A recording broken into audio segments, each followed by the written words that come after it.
whatever that you do, 25th alva exam, 23rd or 24th. So I usually say last day not keep anything to read. But again, it is individualistic. ಯಾರ್ಯಾರಿಗೆ ಏನು workout ಆಗುತ್ತೆ ಅದನ್ನು ತಗೋಬೇಕು.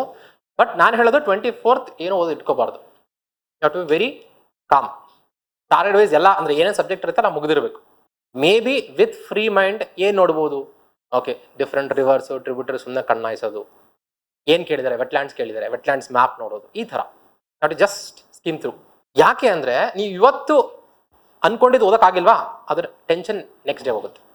And ಅವತ್ತಿಂದರೆ ಏನು ಅಂದ್ಕೊಂಡಿರ್ತಿಲ್ಲ ಓದಬೇಕು ಅಂತ, ಅದು ನಿಮಗೂ ಗೊತ್ತು. There is 0.1% probability that will come in the actual exam. ಬರಲ್ಲ. ಬಟ್ ಆದ್ರೂ ನಮ್ಮ ಈಗೋ ಸ್ಯಾಟಿಸ್ಫೈನ್ ಓದ್ತೀವಿ ನಾವು. ಆ್ಯಕ್ಚುಲಿ ಇಮ್ಯಾಜಿನ್ ಮಾಡಿ, let's a average person prelims ಓದೋರು ಜನವರಿಯಿಂದ ಸ್ಟಾರ್ಟ್ ಮಾಡ್ತಾರೆ ಅನ್ಕೊಳ್ಳಿ. 5 months ಟೈಮ್, 150 days ಅಂತ ಅನ್ಕೊಂಡ್ರೆ ದಿನಕ್ಕೆ ಓದ್ತಿರಲ್ಲ. ನೀವು ದಿನ ಓದೋ ಕಂಟೆಂಟಲ್ಲಿ ಒಂದೊಂದು ಕ್ವಶನ್ ಬಂದ್ರೆ 150 ಕ್ವಶನ್ ಬರಬೇಕು. ಬರಲ್ಲ. ನೀನು ಇಮ್ಯಾಜಿನ್ ಮಾಡಿ, ಲಾಸ್ಟ್ ದಿನ ಓದಿದ್ದು ಎಲ್ಲಿಂದ ಬಂದಿರುತ್ತೆ. Correct? So make sure that on 25th your mind should be calm. You have to protect your mind. ಅದಕ್ಕೆ ಏನು ಮಾಡಬೇಕು, you have to plan accordingly.